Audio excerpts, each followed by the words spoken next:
Jadi kau setuju si Domu kawin sama Sunda, si Gabe terus ngelawak nggak jelas kayak gitu. Si Saat yang harusnya tinggal di sini urus orang tuanya, malah entah siapa yang diurus di sana. Aku cuma rindu sama anak-anakku.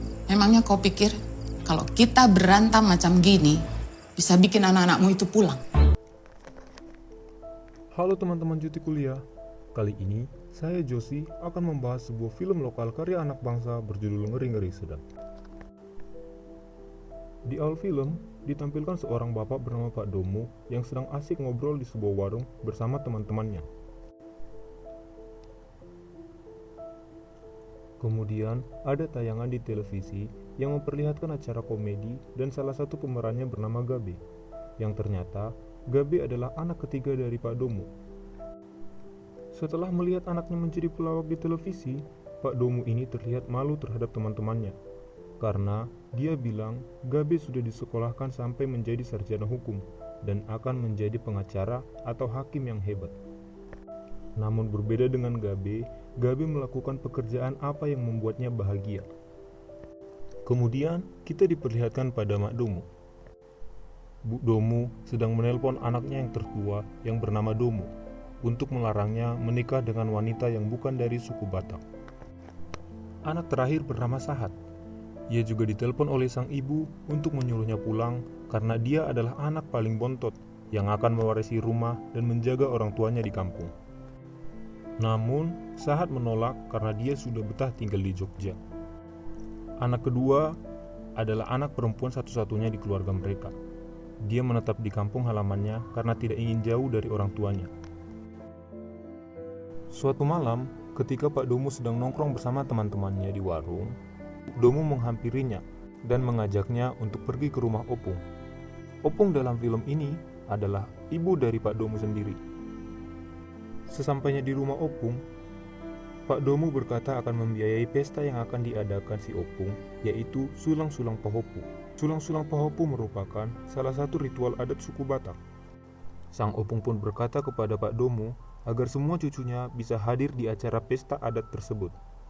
Kemudian, Bapak dan Ibu Domu pulang ke rumah dan mereka berpikir bagaimana cara untuk membujuk anak-anak mereka untuk pulang.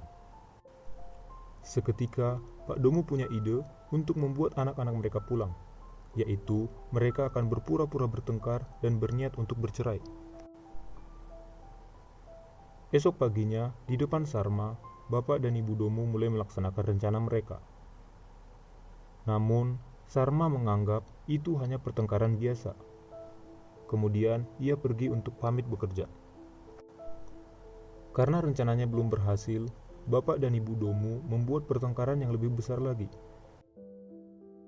Pada malam harinya, Pak Domu sengaja pulang larut malam dan dia memanggil Bu Domu, menyuruhnya untuk berteriak dan minta cerai. Dan Bu Domu pun melakukan apa yang dikatakan oleh Pak Domu. Kemudian, Ibu Domu menyuruh Sarma untuk menelpon saudara-saudaranya dan memberitahu kalau orang tua mereka akan bercerai. Kemudian tanpa berpikir panjang, Sarma pun menelpon saudara-saudaranya.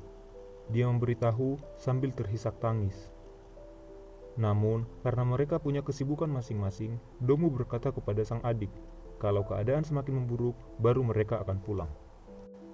Di luar kamar, ternyata Bapak dan Ibu Domu mendengarkan pembicaraan mereka. Mereka kecewa dan harus menyusun rencana berikutnya. Esok paginya, Sarma melihat ibunya akan pergi. Ia langsung menelpon saudara-saudaranya untuk memberi kondisi saat itu. Sang ibu berkata kepada mereka, kalau mereka tidak mau pulang untuk membereskan masalah ini, si ibu akan pulang ke rumah orang tuanya. Dan pada akhirnya, anak-anak itu setuju untuk pulang dan menyelesaikan masalah tersebut. Kemudian, Domu minta izin untuk pulang ke kampung halamannya. Dia minta izin kepada pacar dan calon mertuanya. Begitu juga dengan Gabe yang izin 2 hari kepada produsernya. Sahat juga izin kepada Pak Pomo yang sudah dianggap orang tuanya sendiri di Jogja. Scene berpindah di sebuah bandara di kampung halaman mereka. Terlihat Domu dan Gabe tidak terlalu akrab. Namun, Sahat si anak bontot selalu menjadi penengah di antara mereka. Sesampainya anak-anaknya di rumah, Bu Domu tak mampu menahan kerinduannya. Berbeda dengan Pak Domu, ia terlihat cuek pada anak-anaknya. dan dia menyindir kalau anak-anaknya sudah lupa pada kampung halamannya. Pada malam harinya di meja makan, Bapak dan Ibu Domo melanjutkan rencana mereka. Saat mereka akan membahas tentang masalah perceraian, Bu Domo tiba-tiba menangis dan membuat anak-anaknya merasa tak tega. Domo, Gabe, dan Sahat memiliki rencana untuk mengajak kedua orang tuanya liburan dan mencari tempat yang lebih tenang untuk membahas permasalahan mereka. Esok paginya, Sahat membangunkan sang ibu dan mengajaknya untuk berlibur ke sebuah tempat wisata.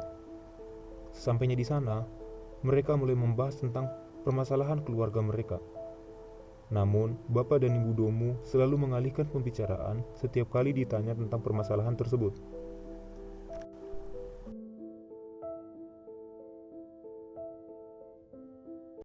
Keesokan harinya, mereka memanggil seorang pendeta untuk mendamaikan kedua orang tuanya. Dan akhirnya Pak Domo berkata kepada mereka kalau mereka tak akan bercerai sampai pesta adat opung selesai digelar.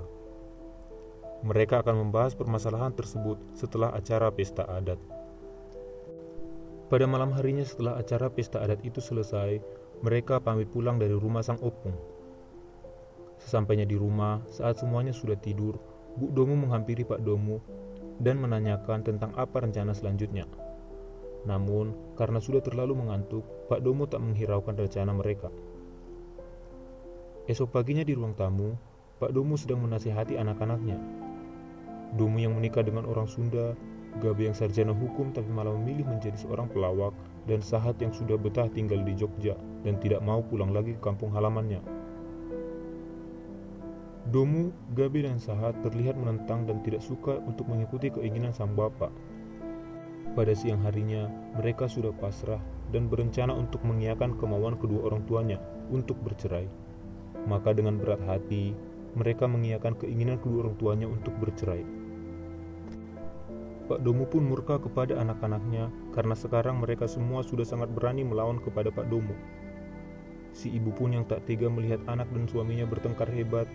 Di tengah tangisan semua anggota keluarga, si ibu kemudian mengambil keputusan untuk benar-benar bercerai dengan Pak Domo. Ia berkata akan kembali ke rumah orang tuanya. Pada malam harinya, terlihat Pak Domo baru saja pulang dari warung setelah berkumpul dengan teman-temannya. Sesampainya ia di rumah, ia melihat keadaan rumah sudah kosong. Keesokan paginya, saat Pak Domo sedang minum teh di teras belakang rumahnya, Sahat datang dan melihat Pak Domo. Ia datang sekalian untuk berpamitan kepada sang bapak. Dalam beberapa hari, Pak Domo menjalani hidupnya sendirian. Ia mulai merasa kesepian, apalagi sekarang sudah tidak ada lagi yang menyiapkannya makanan. Karena sudah tak tahan menahan hidup sendirian, Pak Domo kemudian mendatangi si Opung dan bercerita kepadanya tentang apa yang terjadi pada keluarga mereka. Keesokan harinya, Pak Domo dan Opung beserta anggota keluarga yang lain mendatangi Bu Domo ke rumah orang tuanya Bu Domo untuk menyatakan minta maaf dan ingin Bu Domo kembali ke rumah mereka. Namun ternyata Bu Domo menolak ajakan Pak Domo. Ia justru memberikan syarat yang harus dilakukan oleh Pak Domo. Bu Domo mengatakan kalau Pak Domo harus datang dengan ketiga anaknya. Kemudian scene berpindah pada sebuah syuting acara televisi. Gabe yang sedang syuting tiba-tiba dikejutkan oleh kehadiran Pak Domo. Dalam acara televisi tersebut, Pak Domo menyesal telah terlalu menekan kemauannya pada anak-anaknya. Dan pada akhirnya, Pak Domo mengatakan jika pelawak bisa membuat Gabe bahagia, ia akan mendukungnya. Selanjutnya Pak Domo datang ke tempat kediaman Neni, yaitu calon istrinya Domo. Pak Domo terkejut karena ternyata walaupun dia orang Sunda, ternyata Domo sedikit-sedikit mengajarkannya tentang adat Batak. Apalagi saat ditanya apakah ia mau menikah dengan upacara adat Batak, Neni mengiyakannya. Setelah dari rumah Neni, Pak Domo datang ke Jogja, ke tempat kediaman Pak Pomo. Di sana mereka saling bercerita. Pak Pomo mengatakan bahwa Sahat sangat berpengaruh baik bagi masyarakat desa mereka. Pak Pomo juga mengatakan kalau Sahat adalah anak yang sangat baik dan sangat dicintai oleh masyarakat di sana. Di akhir film, Pak Domo datang lagi ke tempat Bu Domo. Dan kali ini, ia memenuhi syarat dari Bu Domo. Pak Domu datang dengan ketiga anak laki-lakinya tersebut. Dan setelah melihat perjuangan dan perubahan dari Pak Domu, Bu Domu pun mau untuk kembali pulang ke rumah. Film pun berakhir bahagia. Nah, inilah film Ngeri-Ngeri Sedap garapan seorang sutradara sekaligus stand-up komedian Benedion Rajagugup. Sekian alur cerita film Ngeri-Ngeri Sedap dari Cuti Kuliah. Saya Josi, terima kasih.